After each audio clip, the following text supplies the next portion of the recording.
So, guys, please ignore if you are listening to any crackers voice in the background because there are a lot of, it's a Diwali season. So, in India, it's a festival so please ignore if you get disturbed. So, guys, let's begin our class with a positive note again. So, I have not failed. I have just found 10,000 ways that won't work.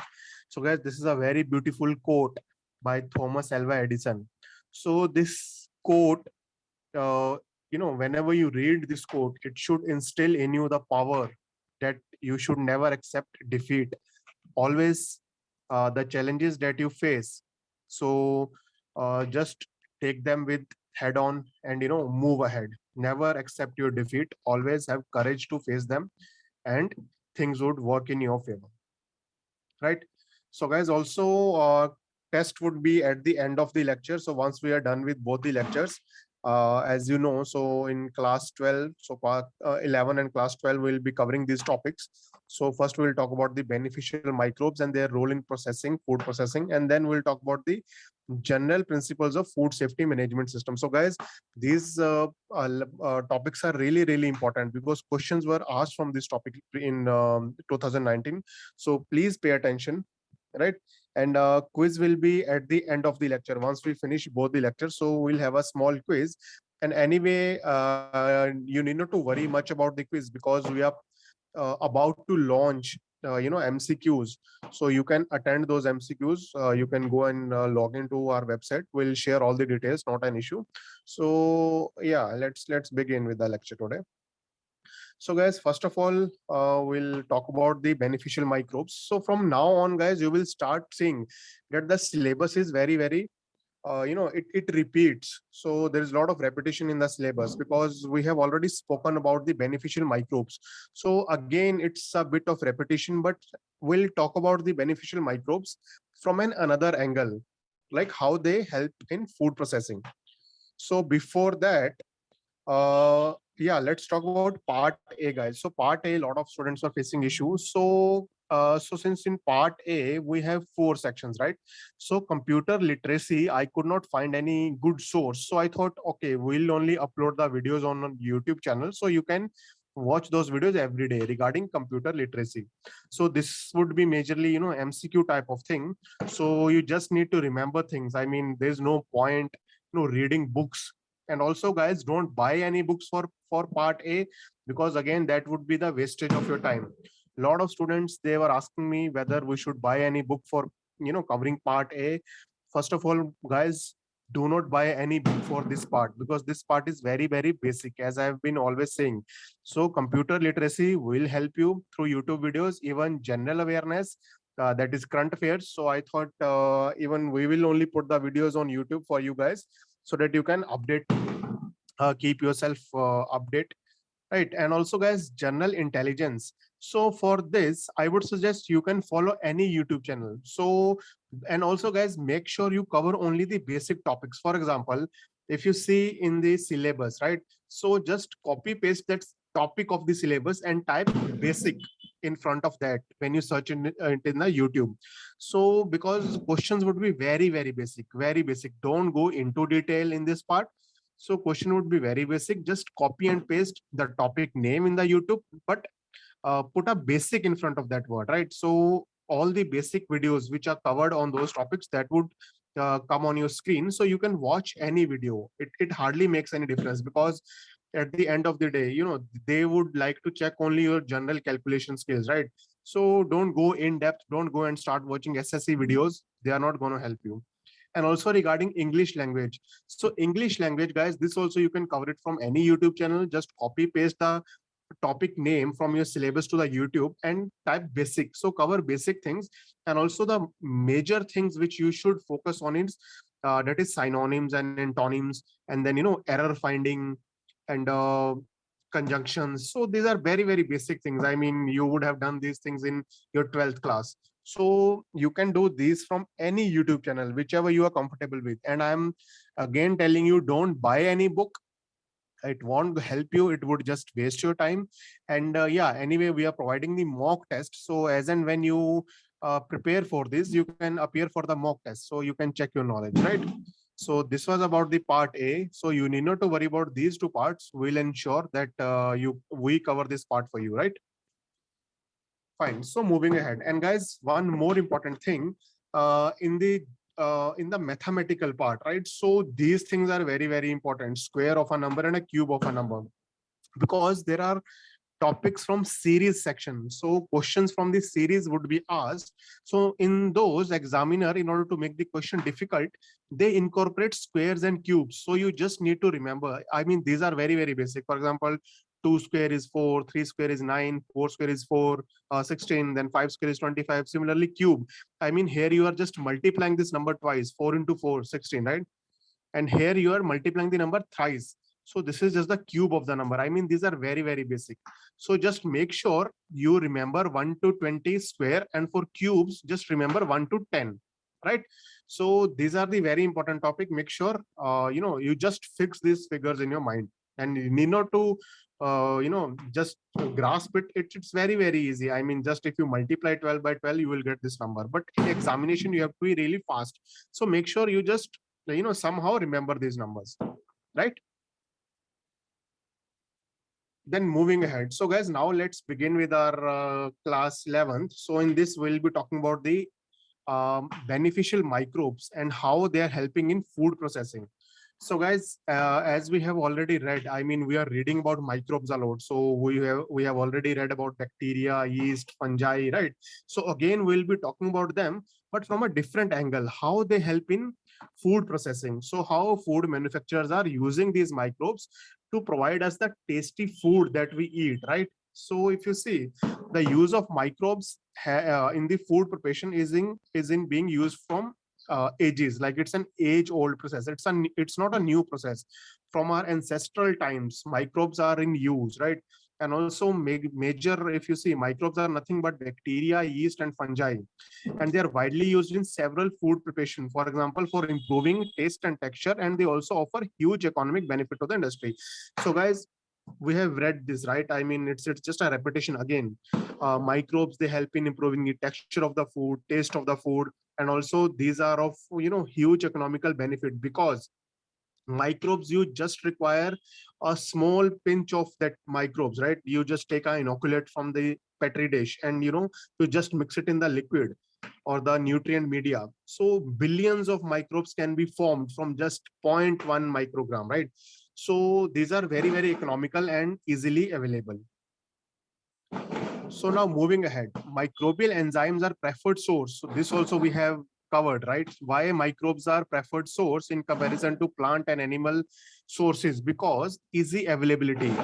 Right. I mean, microbes are present everywhere. So they are easily available. They are cost effective. Cost effective, as I said, you require only zero point 0.1 microgram, right?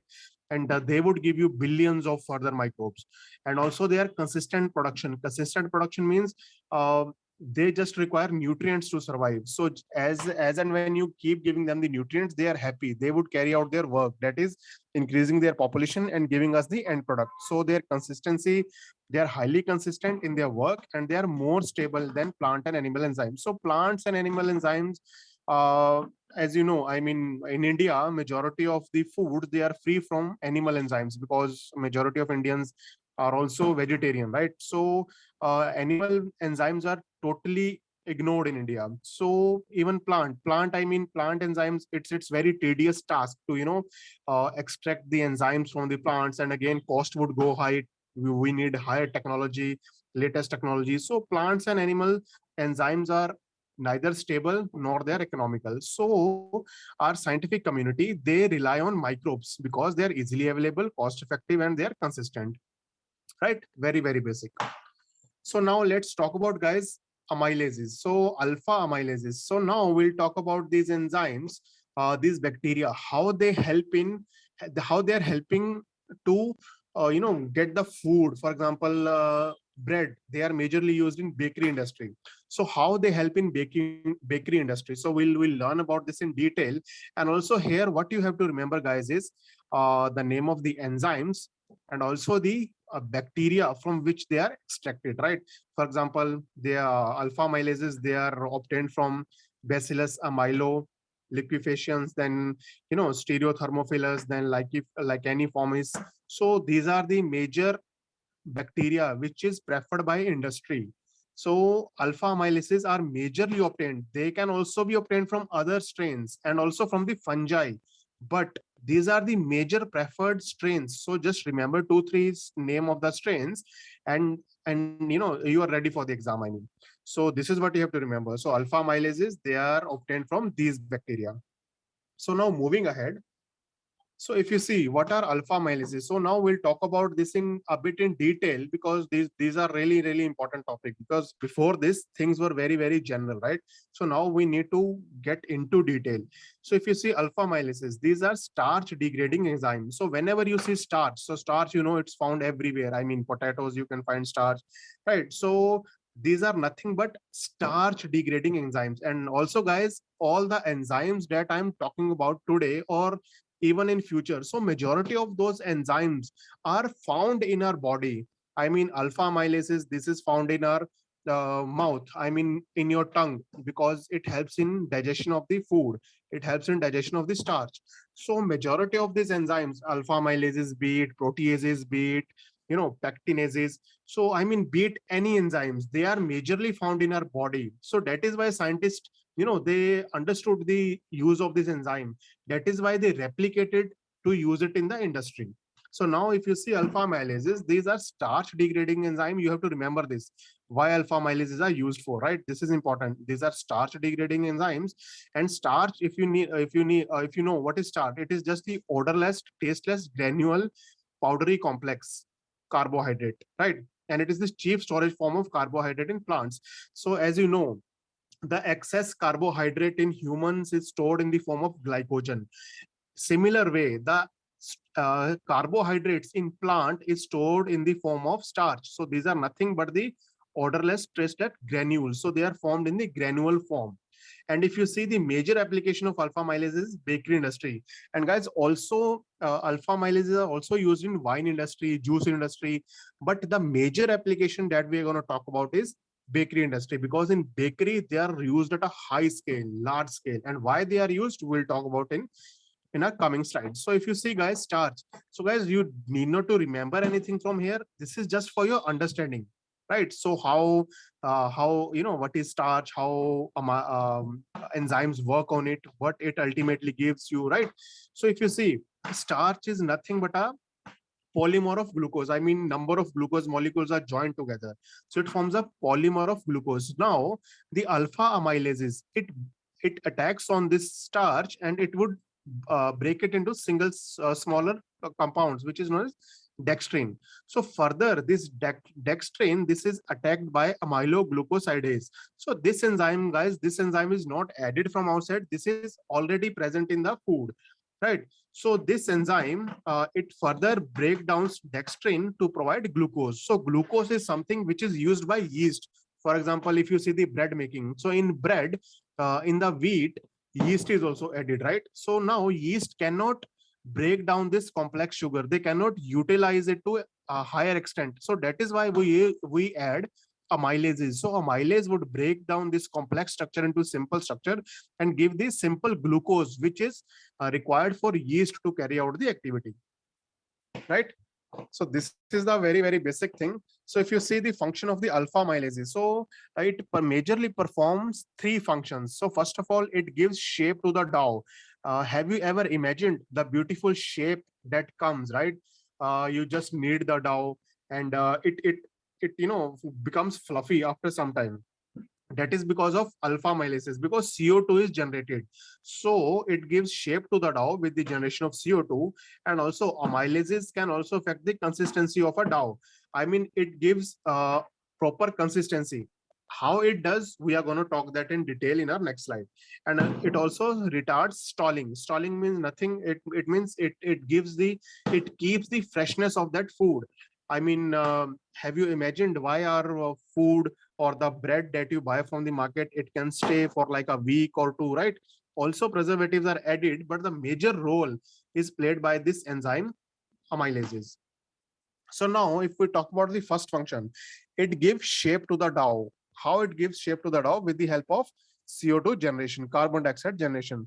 So if you see, guys, enzymes, they hydrolyze alpha 1,4 glycosidic bond of the polysaccharide, resulting in the production of short chain dextrin. So now, do you remember? I have shown you this picture. So now here, what enzymes are doing is they are breaking here, right? They are attacking the alpha 1,4 glycosidic bond. It is just breaking this bond and making it to dextrin, and further dextrin is broken into glucose. So this is the same thing which is explained here. So now it would attack the alpha 1,4 glycosidic bond of the polysaccharide and result in shorter chain dextrin. So these dextrins are further hydrolyzed by beta amylases or to yield maltose and glucose, right? So these sugar results resulting from the amylose activity act as a food for the yeast. So as I said, yeast cannot eat up the, or it cannot utilize the complex sugar. So now yeast can happily eat this glucose. It can survive on this glucose, and it can provide the carbon dioxide that is released in the food, so that it can give the proper shape to the dough. So as a result, presence of this enzyme in the proper proportion is critical for CO2 generation.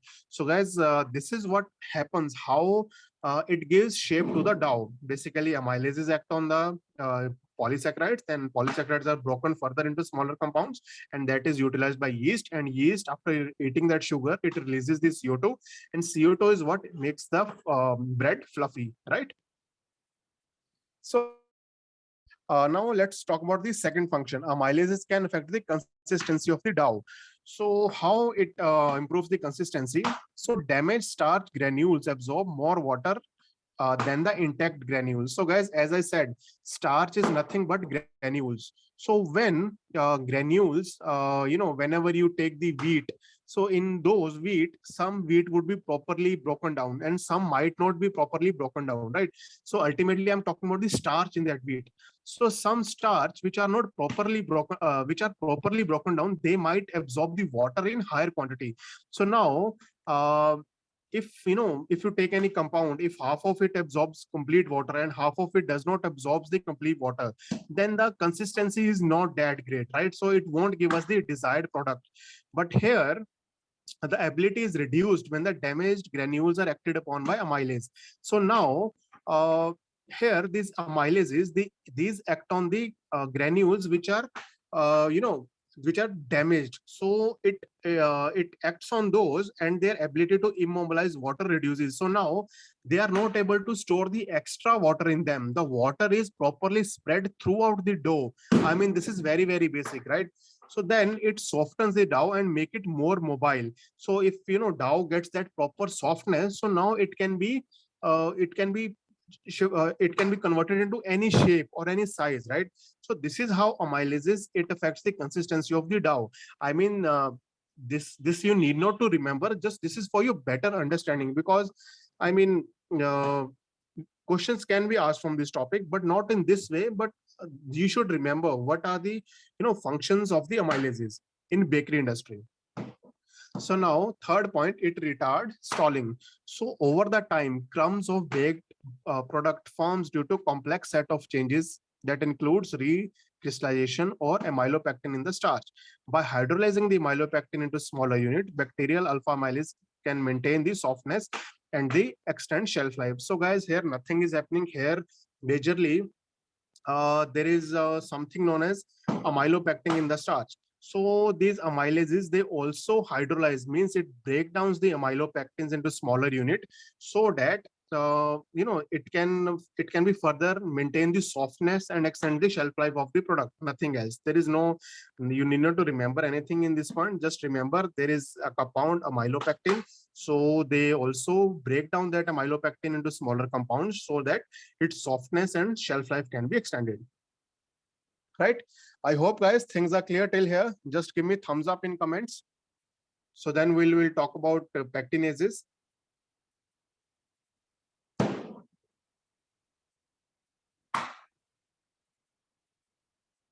Okay, thank you. Thank you, guys. Thank you for confirming. So now let's talk about pectinases. So pectinases, these are, just a second, guys. Are you getting disturbed because of the background noise of crackers or something? Please let me know.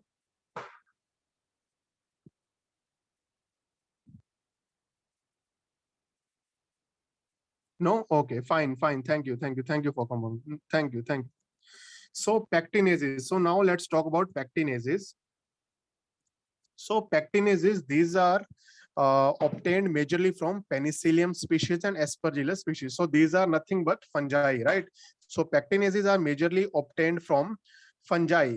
I mean, these can also be obtained from bacteria, but the preferred source by food industry is Penicillium species and Aspergillus species, right? And also, guys, pectin is a compound which is majorly present in the tomato, pineapple, orange, apple,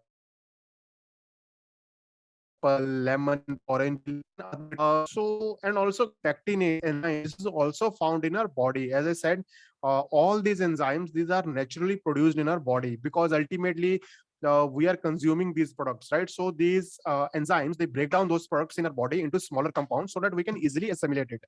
So here, these pectinases, these are majorly obtained from these two species.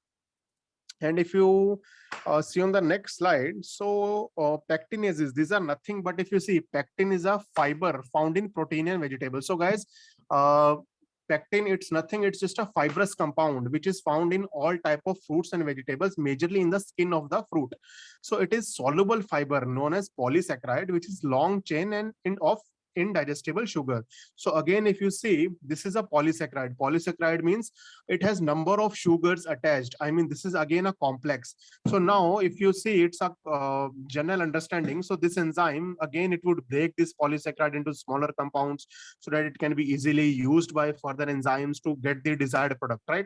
So majorly these enzymes, they just break down these polysaccharides into smaller compounds, right? When heated in the presence of liquid, pectin expands and turn into gel, making it great thickener. So guys, here if you see this pectin compound, as I said, it's a fibrous compound and it is found in fruits and vegetables. So this pectin compound is very, very useful when you eat jams, jellies, right? So in that, have you ever imagined why those jams and jellies are thick?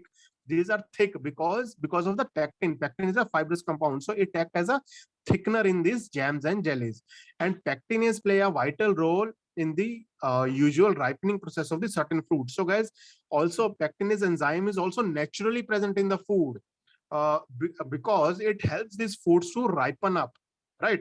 Since nature has all these solutions. So although humans are using these days chemicals to ripen the fruit, but it's the nature which helps the fruits to ripen up. So this is the enzyme pectinase which helps certain fruits to ripen up, right?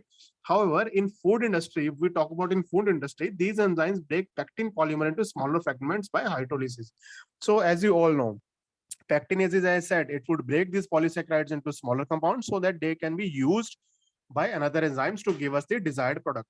So now, if you see, the major application of this enzyme is in clarification of fruit juice. So fruit juice, all the fruit juices that you drink, be it real, be it Tropicana, or be it paper boat.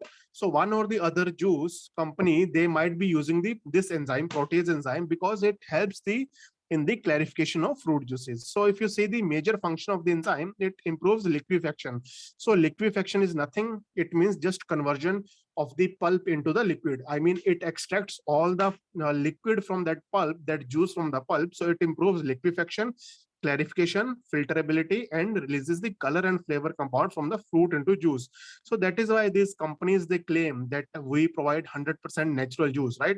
So it is because of the help of this protease enzyme, because it this enzyme makes sure that fruit is clear, it is easily filterable, and it has proper liquids from that fruit juice. And also it also extracts the natural colors and flavors from those compound, which can be easily incorporated in this juice, right? So moving ahead, if you see, guys, fruit juice, I mean, this is just again a basic. I just want to clear few facts here because it's an important topic. So fruit juice, if you have ever visited the fruit juice manufacturing industry, so this is what happens naturally. So fruit juice, it's first extracted by mechanical grinding of the fruits, which results in jelly-like product. So whenever for example, if apples, right, apple juice. So whenever apple is brought into the apple manufacturing factory, so there the apples are crushed by mechanical grinding, and that forms jelly like compound. I mean, it has everything. It's all the fibrous material, all the outer covering, right? Everything. So it forms a jelly-like product. So due to the complex pectin structure of the fruits, it is difficult to extract juice from the highly viscous jellified pulp. So now, since jelly is formed, but now it's very, very difficult to get the juice from that product. But now our scientists, they are very, very smart. So now they discovered the pectinase enzyme, which acts on this pectin and break down the glycosidic bond, thereby decreasing the water holding capacity of the pectin, hence yield of the juice is obtained. So now this enzyme pectinase, it would go and work on these jelly like structures, and it would give us all the juice that is required from the product, right? So now if we move ahead, I hope it's clear. I'll also explain it here. It's very, very easy. So if you see apples, they are brought into the manufacturing unit, they are crushed and then mixing and holding tank. Here the pectinase treatment is given. So now, since already this enzyme, it extracts the juice from this gel-like structure which is formed, and now it is filtered. So after filtering again, pectinase two treatments are given majorly, right? So again in the mixing and holding tank, pectinase enzyme is added to work. So then it goes to the flocculation tank. So flocculation is nothing. Here the protein complexes are formed, which then settle down, right? So now when they settle down, we get clear liquid. So clarification tank, it goes, the clear liquid goes, and the final product, if you see, it contains more juice and higher yield, and then it is finally packed. So guys, this is just for your understanding. It has nothing to do with the exam. I thought I'll just give you a brief idea how things work, right? So moving ahead. So guys, here if you see, important thing that you need to remember, first of all, you need to remember the name of the enzyme and the source from which they are obtained, and also how it works, right? Just basic understanding. Also, if you see, pectinase enzyme remove the soluble pectins from the juice. So now, as I said, you guys, even amylase, it is, we read about amylase, right? In our first slide. So amylase is also used here. As I said, amylase, it has multiple functions. Also, similarly, pectinase also have multiple functions, but we are focusing on the industry in which they are majorly used.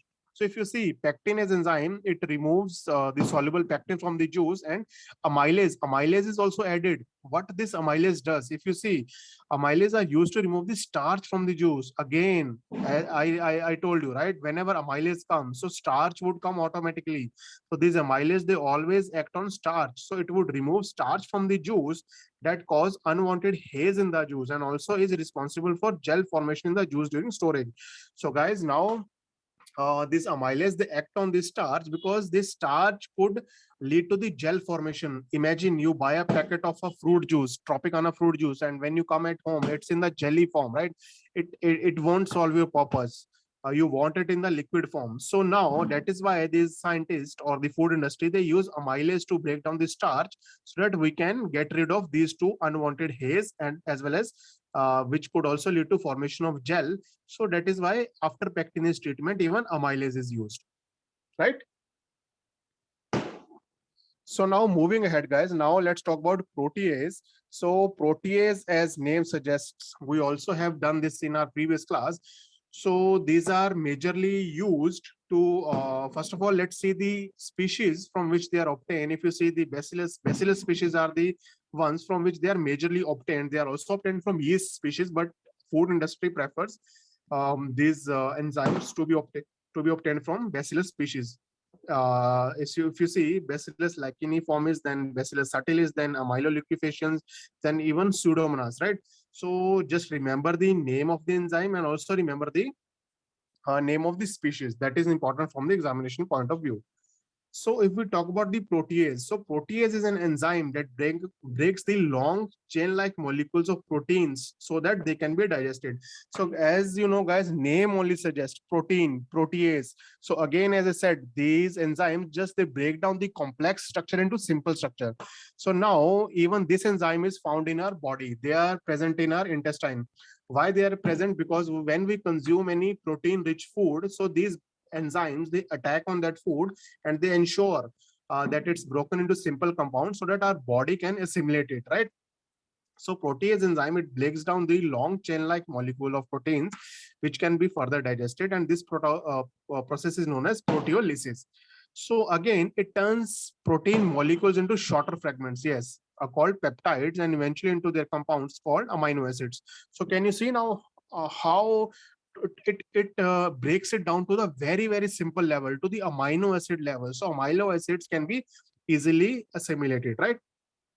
So now if you see here, yeah, I mean, guys, these are the very important things which you need to remember, because again, these can be asked in the exam: pepsin, trypsin, chymotrypsin, bromelain, papain. So I mean, you would have definitely heard these names, but these are very important from the examination point of view, because again, these are the these helps in digestion of the protein. So if you see pepsin, so pepsin is a naturally occurring protease that's found in the gut. Yes, this is the enzyme which is found in our gut, because protease can be present in number of forms. So here we are talking about pepsin. So this is found in our gut, and it is essential for breaking down and digesting proteins. So it helps to break down and digest the protein that we take in our daily diet. Right. So now let's talk about the trypsin. So guys, trypsin is a protease enzyme that's produced in the pancreas in an inactive form called trypsinogen. Again, it is again found in our body. It's produced by pancreatic gland in our body, trypsin. So you need to know what trypsin is, what its function is, and how it's produced, right? So let's talk about chymotrypsin. So chymotrypsin is produced in pancreas and works as a component of pancreatic juice in the small intestine to break down the. So guys, their function is same. This would also break down the proteins into smaller compound. Trypsin would also break down the protein into smaller compounds. Similarly, chymotrypsin. So function is almost same. Only thing is there's a very minor difference, right? So these are directly found in the gut. They are produced by pancreas and further spread in our body, right? And if you see bromelain, so bromelain is a protease that's found in the stem and juice of the pineapple. So guys, pineapple, these are specially found in pineapple. You need to remember this, where bromelain is a protease. So where it can be found, it's found in pineapple. And papain. So papain, if you say, it's an enzyme that's found in the latex of papaya. So papaya, its name only suggests that papain is obtained from papaya, especially when it's unripe. So also you would have seen whenever especially the candidates who are non-vegetarian. So whenever some chicken or mutton is cooked, so people tend to add papain enzyme from papaya. Why papaya is added? Because it releases this enzyme which helps in proper cooking. So mostly in non-vegetarian foods, raw papaya is added. So its function is just to break down these complex proteins into simple compounds, and it further helps in proper cooking. So just remember these different type of proteases and from where they are obtained. It's very important to remember that, right? So guys, if you see, this is majorly used in brewing industry. So brewing industry, if you see, its major functions are digestion of protein for clarification and facilitation of malting. So guys, these are the two major functions of this protease, and they are majorly used in brewing industry, be it production of alcohol, be it production of beer, or be it production of wine, right? So now if you see protease in brewing, so how it helps, it increases the degree of solubility of proteins and accordingly lower the viscosity of the beer. So guys, again, imagine you buy a bottle of a beer, right? You never want it to be in jelly form or viscous form. You want it to be in liquid form. So that is why it's how it's consumed, right? So this is the role of the protease, which increases solubility of the protein. It ensures that protein that do not form the clumps, and it increases the viscosity, right? So it is done with the help of protease enzyme. Additionally, protease also develops a good condition for the yeast growth by satisfying the availability of the free amino nitrogen. See guys, again, what protease does, protease break down those enzymes, those proteins into amino acids. So amino acids also, one of the major ingredient in the brewing industry is yeast, right? Saccharomyces. So these Saccharomyces, they feed on these amino acids so that they can give the proper conditions for the yeast, and it leads to the it helps to obtain the final product in a better quality, that is beer, right? Right. So now let's talk about lipases. So guys, if things are clear till here, just give me thumbs up. It's very important topic. And also, in case you have any doubt, you can just WhatsApp me after the class, right? Okay, thank you. Thank you, guys. Thank you for confirming. So now let's talk about lipases. So lipase, as you all know, this is used for breakdown of the fats. I mean, we have been talking about these in detail in our previous class as well. So if you see these lipases, these enzymes are obtained from Pseudomonas aeruginosa, then Bacillus stereothermophilus and Bacillus subtilis, and even from Aspergillus species, right? So lipase, again, this would act on lipid. Lipid is nothing but fat. So let's talk in detail where they are used, what is their application, right?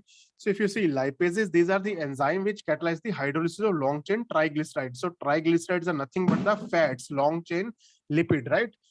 So again, lipase, again, it's again a basic thing. It would break down the long chain into smaller compounds so that it can be easily digested.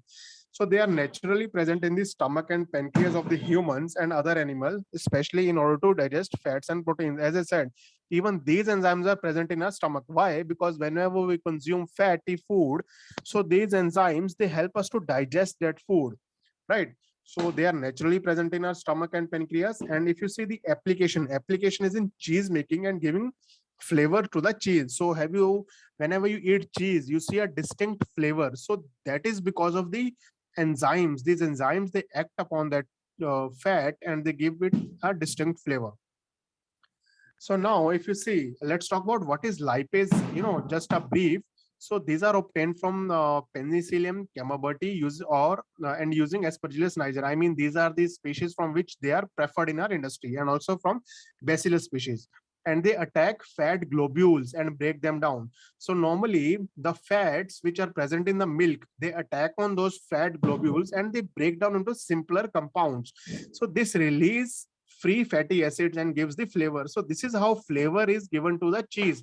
So these globules, they are further broken down, and these are broken down into free fatty acids. So that is the acidic taste that you get, and that is what it gives the distinct flavor to the cheese. So during the ripening of the cheese, it gradually increases the piquant flavor of the cheese. It also makes the texture smooth and velvety.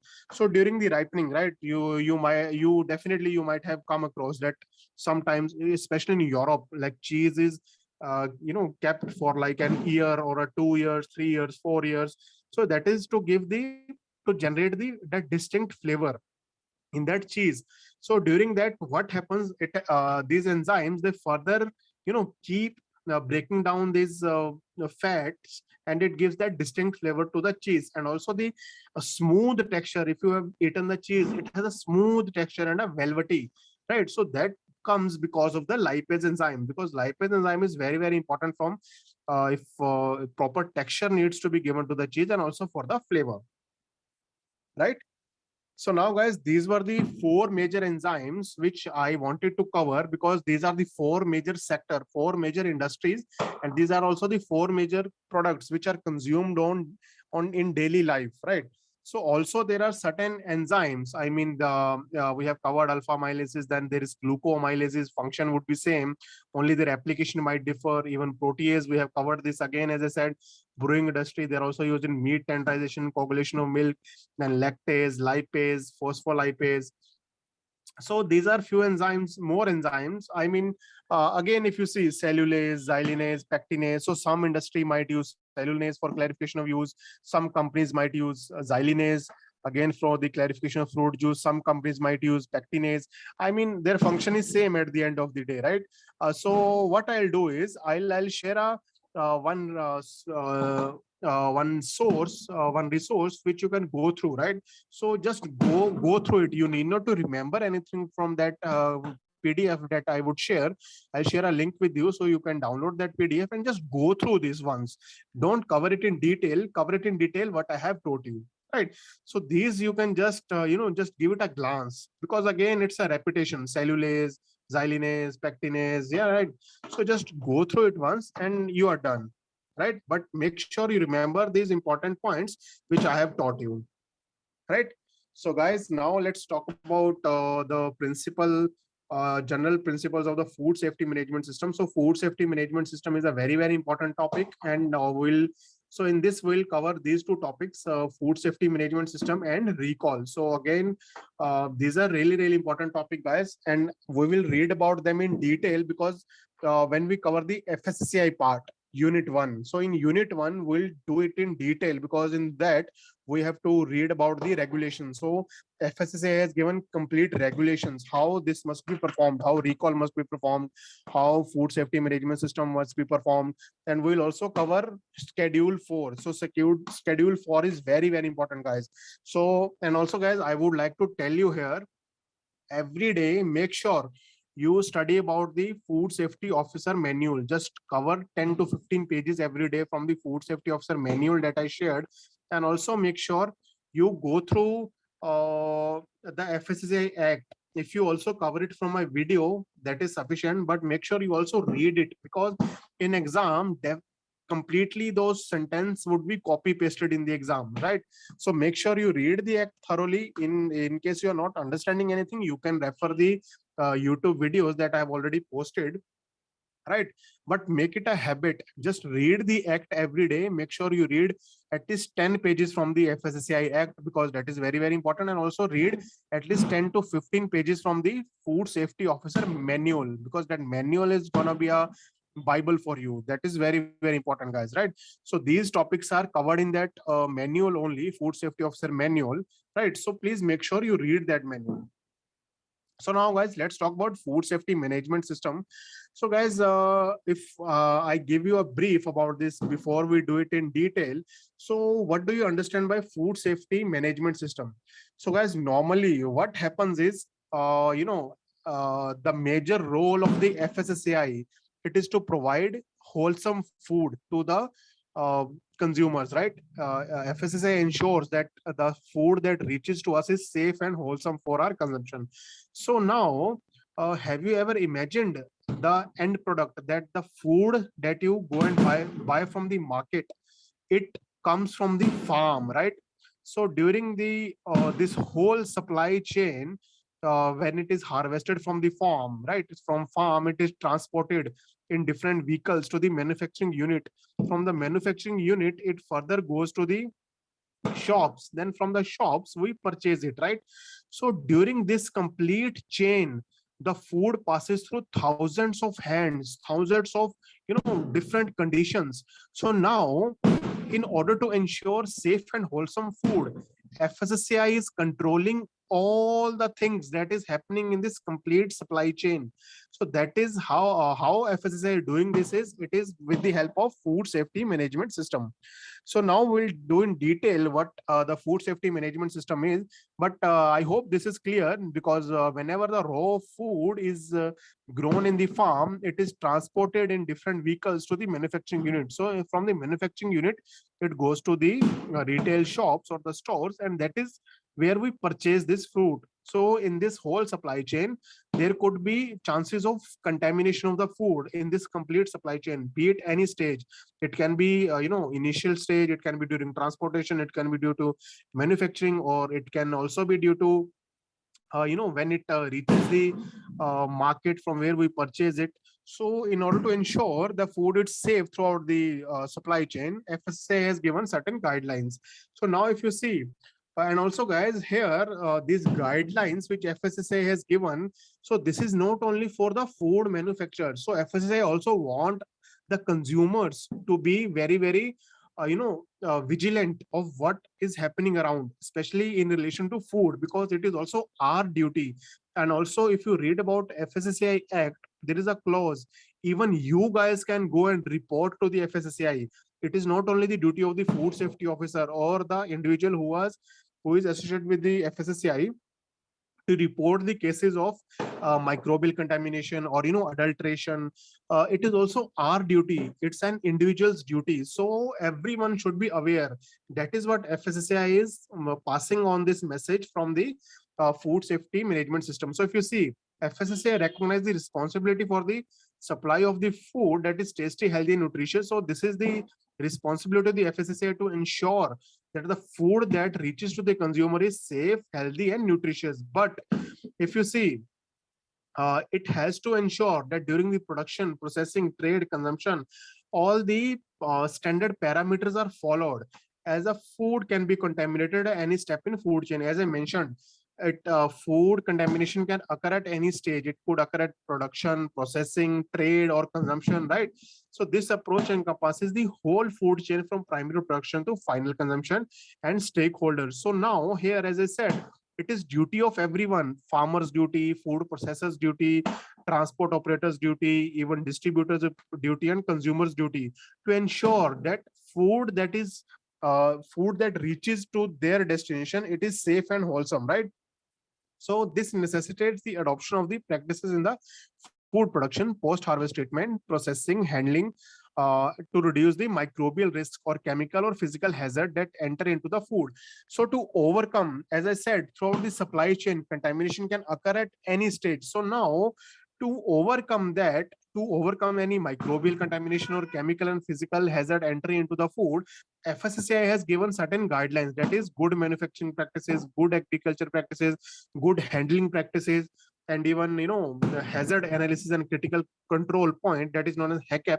So all these documents are provided by FSSAI to all the stakeholders, so that food that reaches is whole safe and wholesome. So now guys, we'll talk about these in our tomorrow's class: good manufacturing practices, good handling practices. Even we'll also talk about the schedule 4 requirements. So this will cover tomorrow, because otherwise lecture is going to be very lengthy today. So that is why today I'll be majorly focusing on food safety management system and food recall, right? So keeping this in view, FSSAI has laid down detailed sanitary and hygienic practices that should be followed by FBO, irrespective of their position in the food chain, in order to ensure safe food. So now FSSAI, they have given a complete guidelines, complete document, which is known as schedule 4 document. So in that document, FSSAI has clearly mentioned what should be the sanitary conditions, what should be the hygienic condition of the individual who is handling that food, how should be the premises. For example, if there is any meat manufacturing unit, what should be its position, how it where it should be built, what should be the height of the ceiling, what should be the flooring, everything. I mean, each and every detail, minor details, FSSAI has clearly given, so that foods that reaches to the consumer is safe. So this is given in schedule 4. Schedule 4 is a document, again a very important document, and a simple document. I mean, it's a lengthy document because each and every minor detail is given, but it's very easy. I mean, you would say there is a repetition, right? So whenever there is a meat industry, so guidelines for meat industry is given, guidelines for milk industry is given, guidelines for spice industry is given, guidelines for I mean a number of industries is given, right? So schedule 4 document is really important. Make sure you read it.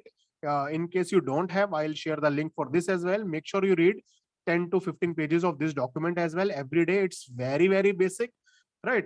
So yeah, also we'll cover this in detail tomorrow in tomorrow's lecture, right?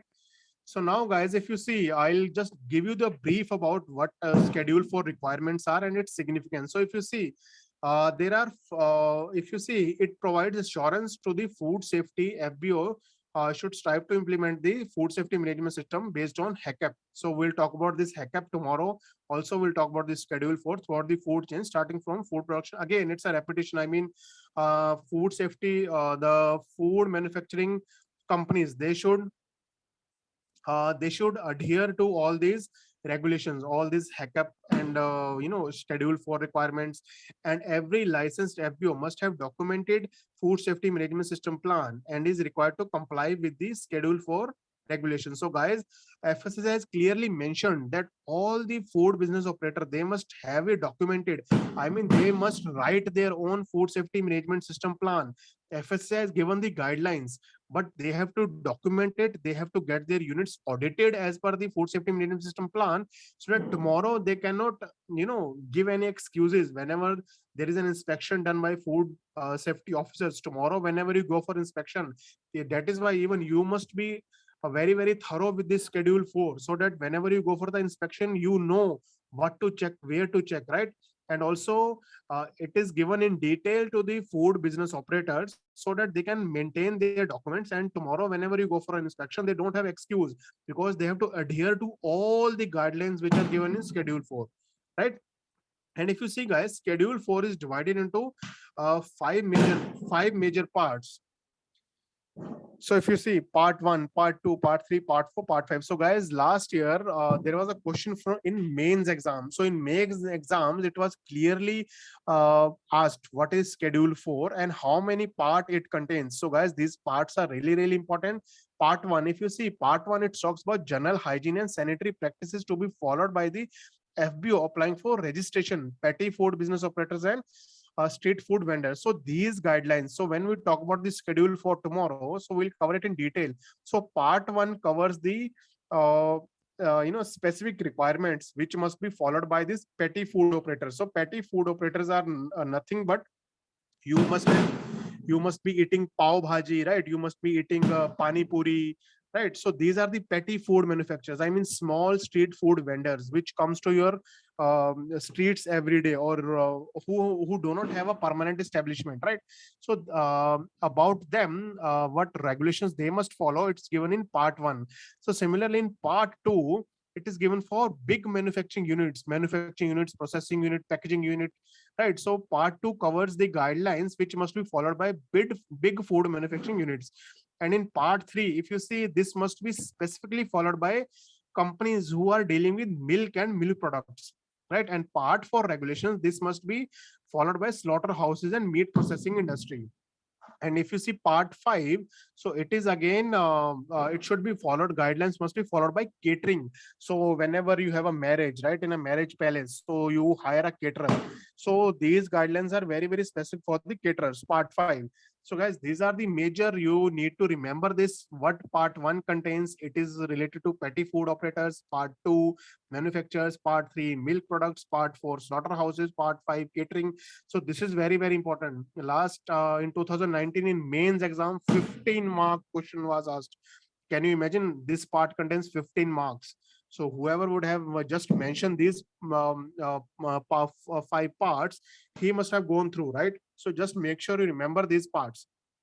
So now moving ahead, so now guys, let's talk about the advantages of the food safety management system. So why FSSAI is very bent on implementing these food safety management system? Because this must be implemented for continuous prevention of the foodborne illness and related to the public disease relation disaster. So guys, again, I mean the major role of the FSSAI is to supply wholesome food, right? Safe and wholesome food. So this is to be ensured that there is no foodborne illness, because food safety management system also, if you when we discuss in detail tomorrow about the schedule 4, you would see a lot of guidelines are given. That is just to ensure that the food that reaches us, it is free from any kind of microbe, so that there is no any disease outbreak. And also food safety compliance during the routine inspection. So again, as I said, whenever any audit agency or food safety officer goes on regular inspection, they ensure that these industries are complying to these requirements, so that they can prevent foodborne illnesses and any disaster, public health disaster. Also it improves inventory control, then reduction in product loss, and also more consistency in the product preparation and improved product quality. It increased employee understanding and involvement of the food safety, and further more effective communication. So these are the just 4 to 5 I mean importance. You can just go through it. There is no point to remember this, just keep these points in mind. I mean, this is very basic, right? So now moving ahead, so if you see, now let's talk about the food recall procedure. So guys, food recall procedure, again, this is just an overview. So we'll cover this in detail when we talk about regulations. So food safety and standard food recall procedure regulations. So we'll cover regulations when we cover unit 1. So in unit 1 we'll talk about this in detail. But now guys, whenever now I would like to give you a basic idea what food recall is. Basically what happens is, whenever there is any contamination in the food, and even you would have heard this in news, that some companies, they have to recall their complete batch of the food, right? This is because they find at the later stage that the food has been contaminated, and it should be recalled to the manufacturing unit back, so that it does not causes public disaster, health disaster, right? So if you see, if food business operator considers or has the reason to believe, so guys, this is the definition given in the FSSAI Act. So if a FBO consider or has a reason to believe that food which he has processed, manufactured or distributed is not in compliance with the act, rules and regulations made thereunder, he shall completely initiate the procedure to withdraw the food in the question from the market and consumer, indicating that the reason of the withdrawal, and inform the competitive authority. So guys, whenever any food business manufacturer, if he finds that my food is contaminated, so now he should immediately withdraw that food from the market and even from the consumer. For example, if you have gone to the market, you have purchased particular food, and tomorrow you see a notice in the newspaper that this company is recalling that food, for example, say packet of biscuits which you purchase from the market. So now this FPO, he has to ensure that it withdraws all the food from the market and even from the consumers. If it is not possible to take it from the consumers, then they publish a notice that this food must not be consumed, right? And it also informs the competent authority. So competent authority, if you see here, is FSSAI, right? So these are the three major activities which a food business operator must do. So if you see, FBO shall immediately inform the competent authority and cooperate with them if he considers or has a reason to believe that a food which he has placed on the market is unsafe for the consumer. So immediately he must inform the competent authorities about this action, and also he should cooperate with them. So there are certain rules and regulations.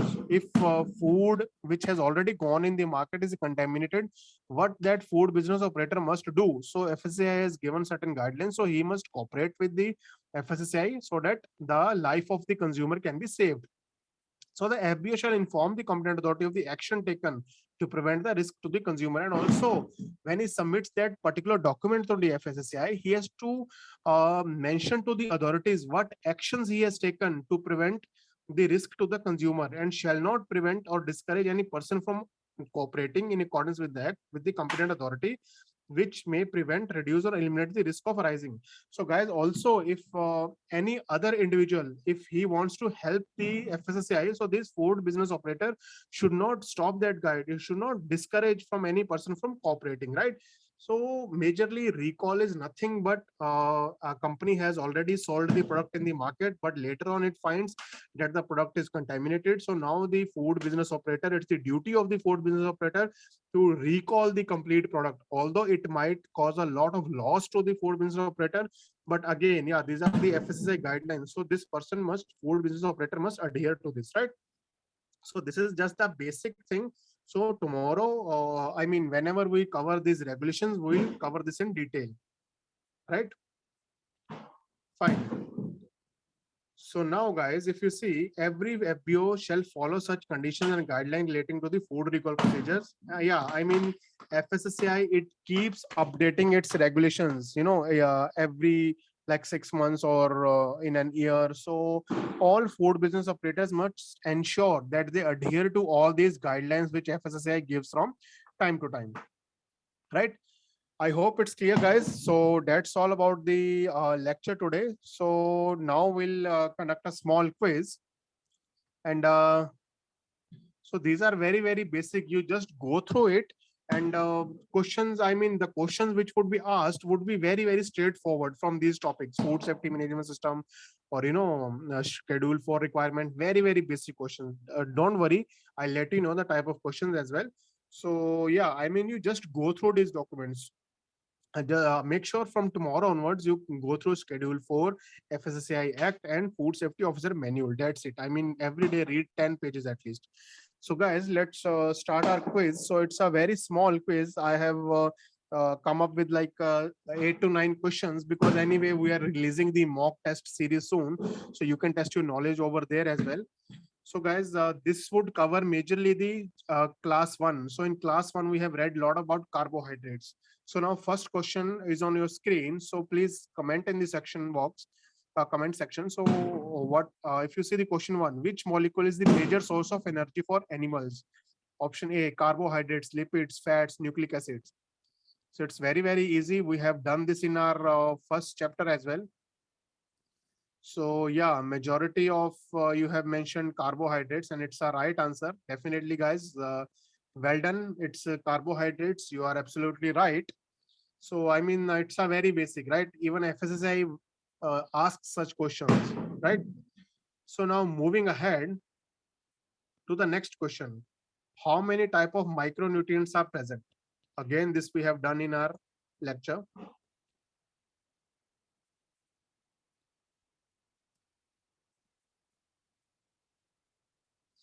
How many type of macronutrients are present? Yes. So guys, the right answer here is answer C. That is three.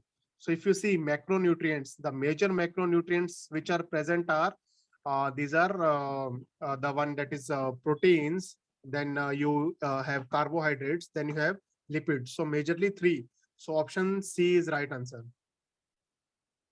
Yes, even guys, water is there, but water again, as I mentioned clearly in that that water should not be fall in the category of macronutrients because water is an inert, right? It does not provide any nutrients to us. So whenever they ask about the macronutrients, make sure you answer three. Don't fall for answer four, right? So water and alcohol, you should remove this from your list. Major macronutrients, if you see, major macronutrients are three, right? Not an issue. So third question is simple carbohydrates are composed of which atoms? Option A, carbon, option B, hydrogen, C, oxygen, or D, all of them. It's again a very easy question. Yes, answer D is the right answer. All of these, correct. Well done, guys, well done. So now moving ahead, next question is, which is the building block of more complex carbohydrate molecules? So you have four options. Just comment below.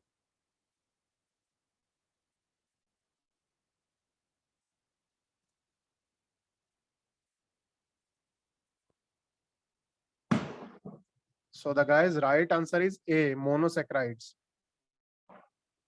Building blocks of more complex carbohydrates. So now here what are the building blocks? Building blocks means like four monosaccharides, they would combine and form a polysaccharide. Two monosaccharides would combine and form a disaccharide. So the major building block is monosaccharide. So whoever has given the answer A, that's the right answer.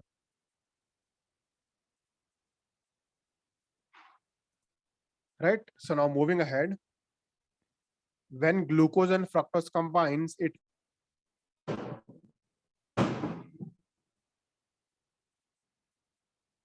very easy. You consume this every day. Yes, option B is right, sucrose. Sucrose is the right answer, guys. Well done, well done. Everyone has given almost the right answer. Yes. So now moving to the next question.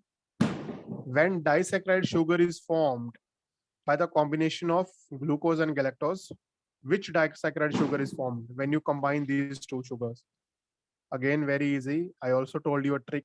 You can see lactose here. So definitely lactose would be the right answer. Yes, option C is the right answer, guys. Option C, lactose. See, galactose.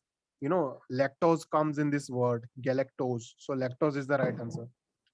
Lactose is the milk sugar.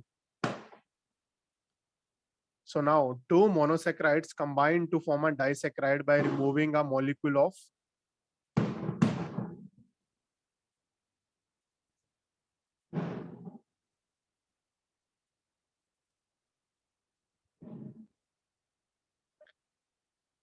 D. Guys, D is the right answer. D is the right answer. Water. Water is removed, right?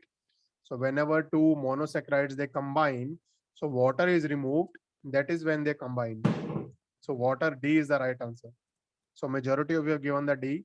D is the right answer. So next question. Sucrose, lactose, and maltose are example of which carbohydrate? Very basic.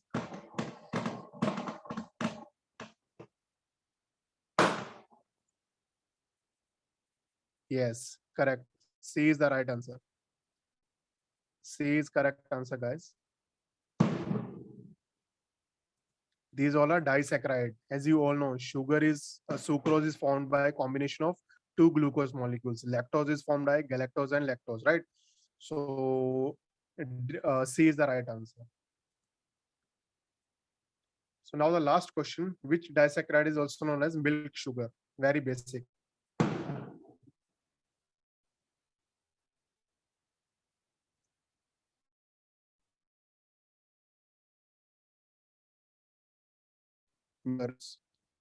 Yes, D is the right answer, guys. D is the right answer. Correct. Yes, D is the right answer. So, guys, that's all. I hope you enjoyed the lecture. So, no worries. So, we'll conduct the mock sessions. So, in those mock sessions, you can test your knowledge. So, that would contain, difficult questions as well. So, these were very, very also. I mean, FSI also likes to ask such questions, right? So, yeah, I mean, well done, guys. Whoever, whichever of you have given the right done. So, guys, thank you so much. So, I think we'll take the class directly on Monday now because again, there's a lot of disturbance, and I was disturbed a bit during the lecture because of this noise of crackers. So, let's do on Monday. So, tomorrow again, I'm not sure. Tomorrow is a Sunday again. People might would like to celebrate it. So, let's not get into that. So, next class would be on Monday, guys. So, thank you so much. I hope you enjoyed today's lecture. So, we'll meet on Monday then. And I hope you all had a good Diwali, right? So thank you guys. In case you have any doubt, you can just WhatsApp me. I am available always, right? So thank you guys. Thank you so much. Take care. See you on Monday then.